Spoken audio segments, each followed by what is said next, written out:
अज़ान हो रही है, सुबह सुबह का टाइम है। 5:50 हो चुके हैं और अज़ानें हो रही हैं। फजर की अज़ान हो रही है। अस्सलाम वालेकुम, welcome to my channel. I hope क्या बिल्कुल ठीक होंगे और अल्हम्दुलिल्लाह हम भी बिल्कुल ठीक हैं। और यहाँ पर आज का व्लॉग स्टार्ट हो रहा है बिल्कुल सुबह का टाइम है। नमाज जो अज़ान है वो हो रही है फ़जर की, और फ़जर की अज़ान जो है वो हो रही थी और मैं अपने बेटे को दूध पिलाने के लिए उठी थी। तो बस उसके बाद फिर मैं सोई नहीं, मुझे नींद ही नहीं आई उसके बाद। तो मैंने कहा चले अभी से उठ जाते हैं। तो नमाज़ वगैरह पढ़ी, नमाज़ पढ़ने के बाद कुरान पाक पढ़ा और उसके बाद फिर मैं थोड़ी देर लेट गई थी और बस वो लेटी थी और उसके बाद मेरी आँख लग गई। और जब मेरी दोबारा आँख खुली है तो उस वक़्त 6:45 हो रहे थे। तो बस फिर क्योंकि अलार्म लगाने का याद नहीं रहा, बस मैं वैसे ही लेट गई कि अभी काफ़ी टाइम है नाश्ता बनाने में। तो बस फिर मेरी आँख लग गई थी, तो अब मैं जल्दी से उठी थी और उठ के मैंने नाश्ता बनाना शुरू किया था क्योंकि स्कूल जाना था। स्कूल के लिए टाइम बहुत ही कम रह गया था, तो फिर मैंने यही डिसाइड किया कि आज हम बहुत सिंपल सा नाश्ता कर लेंगे। और अभी मैं फ़िलहाल अपने बेटे के लिए लंच बॉक्स रेडी कर रही हूँ और उसके लिए भी मैंने फिर पराठा वगैरह या रोटी नहीं बनाई थी। मैंने सिर्फ़ उसके लिए ना सैंडविच, सिंपल सा सैंडविच बना लिया था। तो मैंने अंडे के अंदर नमक मिर्च थोड़ी सी ऐड किया, उसको फ्राई कर लिया और ब्रेड के ऊपर मेयोनीज़ लगाई है और उसके ऊपर मैंने वो ऑमलेट रख दिया है। और बस यहाँ पर अब मैं कर रही हूँ अपने अपने लिए और अपने हस्बैंड के लिए नाश्ता बना रही हूँ। और बस आज फिर यही डिसाइड हुआ कि नाश्ते में ना एग फ्राई कर लेते हैं और साथ में टोस्ट जो है वो थोड़ा सा ले लेते हैं, और क्योंकि ये तो बस 5 मिनट में ही बन जाते हैं। तो मैं यहाँ पर एग फ्राई कर रही हूँ। मैं फुल फ्राई एग जो है ना वो हम खाते हैं, हाफ़ फ्राई नहीं हम खाते हैं। तो यहाँ पर मैंने अब जो मेरे बेटे का सैंडविच था उसके अंदर थोड़ी सी केचप भी लगाई थी और उसको फिर मैंने दोनों तरफ से थोड़ा सा सेक लेना है, हल्का सा मैंने ब्राउन कर लेना है। इस तरह करने से यह है कि सॉफ्ट रहता है और सॉफ्ट होता है तो फिर बेबी जो है ना वो आराम से खा लेता है। और यहाँ पर अब मैं ब्रेड को दोनों साइडों से हल्का हल्का सा सेक रही हूँ और बस इसी के साथ हम एग और चाय ये ना हम अपना नाश्ता कर लेंगे। और फटाफट में हरी अप जल्दी ये सारा कुछ कर रही थी क्योंकि मेरे हस्बैंड मुझे बार बार याद दिलाई जा रहे थे कि इतना टाइम रह गया है स्कूल के जाने में। तो बस जल्दी से फिर मैंने टिफ़िन पैक किया। अपने बेटे का जो टिफ़िन हाथ में आया बस वही मैंने उठा लिया और उसी में मैंने रख लिया था और बेटी के सारी चीज़ें जल्दी से मैंने बैग में रख ली थी।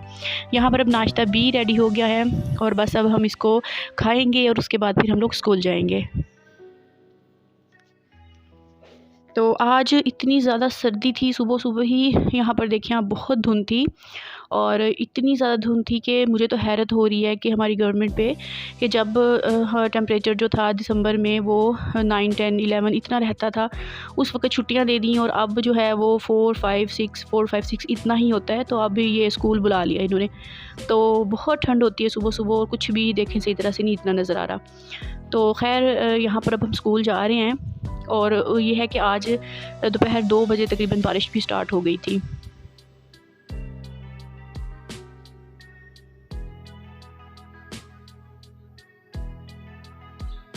तो जब फिर मैं स्कूल से वापस आई हूँ तो फिर बारिश भी हो रही थी और फिर यहाँ पर अब जो नेक्स्ट क्लिप है वो वापसी का है। तो जैसे ही मैं घर आई हूँ तो मेरे हस्बैंड मुझे कहते कि मैंने उनसे पूछा कि क्या बनाऊँ आज, तो कहते कि पकोड़े बनाओ। तो मैंने कहा कि पकोड़े जो हैं वो सिर्फ़ एक टाइम ही मतलब अभी हम खा सकेंगे, रात को भी और नाश्ते में तो नहीं चल सकेंगे, नेक्स्ट टाइम नहीं चल सकेंगे। लेकिन वो जब बारिश होती है तो बस उनकी यही फ़रमाइश होती है कि पकोड़े होने चाहिए। तो इतनी सर्दी थी और मैं सोच रही थी कि कुछ ना ही बनाऊं, बल्कि जो लेफ़्ट ओवर पड़ा हुआ है उसी पे ही हम गुज़ारा कर लेते हैं। साग भी फ्रिज में पड़ा हुआ था, लेकिन मेरे हस्बैंड को चाहिए थे पकोड़े। तो जब भी बारिश होती है तो वो पकोड़े फ़रमाइश करते हैं। तो फिर मुझे ना एक ड्रामा याद आ जाता है, सोनिया हुसैन शायद उनका नाम है। वो उनका एक ड्रामा था, वो मैंने देखा था। उसमें क्या होता था कि जब भी बारिश होती थी ना वो अपने हस्बैंड के लिए पकोड़े बना के खुद ही लेके आ जाती थी।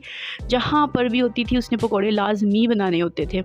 तो मुझे ना हंसी भी आती है और गुस्सा भी आता है इस बात पे कि जब भी बारिश होती है तो मुझे पकोड़े बनाने पड़ जाते हैं। तो यहाँ पर भी मैंने जल्दी से मटेरियल रेडी किया। पालक, आलू, प्याज उसमें मैंने ऐड किए हैं। उसके अलावा मैंने उसमें बेसन डाल के सारे मसाले डाल दिए, नमक, मिर्च, सब्ज़ मिर्च। इसके अलावा मैंने उसमें खुश्क धनिया, ज़ीरा, ये सारी चीज़ें उसमें ऐड की हैं और फिर उसको मैंने घोल सा बना के और अब यहाँ पर मैं पकोड़े जो हैं वो फ्राई कर रही हूँ।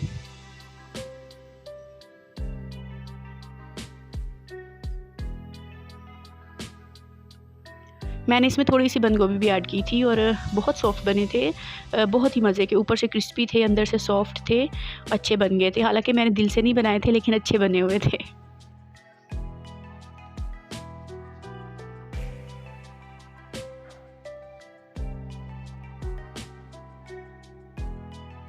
तो बस यहाँ पर मैंने जल्दी जल्दी से सारे पकौड़े फ्राई कर लिए थे और साथ ही मैंने ना रायता भी बना लिया था दही का, और दही में मैंने धनिया और सब्ज़ मिर्चें जो ग्राइंड करके डाल दी थी और नमक डाल दिया था। तो यहाँ पर आप देख सकते हैं बहुत अच्छे और मज़े के पकौड़े बने थे, और साथ ही मैंने अपने बेटे के लिए फ़्राइज़ बनाए थे, और एक आलू मैंने काट के बस उसी के थोड़े से फ़्राइज़ बना दिए थे, क्योंकि पकौड़ों में मिर्चें थी तो वो बेटा नहीं खा रहा था। तो यहाँ पर मैं फ़्राइज़ उसके लिए लेके जा रही हूँ ताकि वो भी हमारे साथ बैठ के फ़्राइज़ खा ले। और बाहर बारिश हो रही थी, बहुत ज़्यादा बारिश हो रही थी।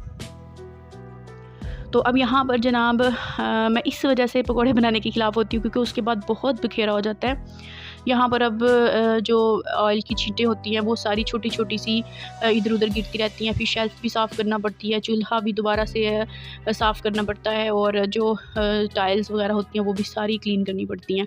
तो इस चीज़ पे बहुत ज़्यादा टाइम लग जाता है, इस वजह से मुझे ना ये वाला काम अच्छा नहीं लगता, पकौड़े बनाने वाला। तो अब बस यहाँ पर जल्दी से मैं कर रही थी चूल्हे को साफ़। बर्तन जो है वो मैंने धो लिए थे और बहुत ज़्यादा बर्तन हो गए थे क्योंकि सुबह नाश्ते वाले भी ऐसे ही पड़े हुए थे। यहाँ पर ये सारे बर्तन मैंने अभी वॉश किए हैं, बस अब शेल्फ़ वगैरह साफ़ करने वाली रह गई थी, और जो सिंक है वो भी अभी साफ़ करने वाला रह गया था। तो फिर यहाँ पर सारा कुछ ही जो है ना वो अच्छे से साफ़ करना पड़ता है ताकि कोई भी चिकनाई का कोई छींटा जो है ना वो रह ना जाए। तो मैं भी यहाँ पर सिंक और जल्दी से शेल्फ़ वगैरह साफ़ कर रही थी, और इसके अलावा ओवन जो है उसको भी मैंने ऊपर से ही बस ऊपर सरफेस जो बाहर वाली साइड है वही साफ़ की थी, अंदर से जो है वो मैंने साफ़ नहीं किया था। और यहाँ पर मैंने सारी चीज़ों को इस तरह से साफ़ करके और किचन को मैंने ना बिल्कुल नीट कर दिया था। तो अब बस यहाँ पर शाम का टाइम हो गया था और मैं दही खा रही थी, और ये दही ठंडा था। मैंने दही खा तो लिया लेकिन उसके बाद जो मेरी हालत हुई है नेक्स्ट डे, बहुत ज़्यादा गला ख़राब, ज़ुकाम और फिर बुखार हो गया था। तो बस यही रिक्वेस्ट है सबसे कि कोई भी जो है ना वो इस मौसम में ठंडा दही ना खाए। मैंने खा लिया था तो बहुत ही बुरा हाल हुआ था। यहाँ पर मैंने इसमें थोड़ी सी चीनी ऐड की है, ये घर में ही बना हुआ है, इतना खट्टा तो नहीं था लेकिन यह है कि ठंडा बहुत था। तो बस जी, अपना ख़्याल रखें, एहतियात करें खाने-पीने में भी, और अगर आप मेरे चैनल पर न्यू हैं तो मेरे चैनल को ज़रूर सब्सक्राइब करें। और यहीं तक था आज का मेरा व्लॉग, इंशाल्लाह मिलूँगी नेक्स्ट वीडियो के साथ।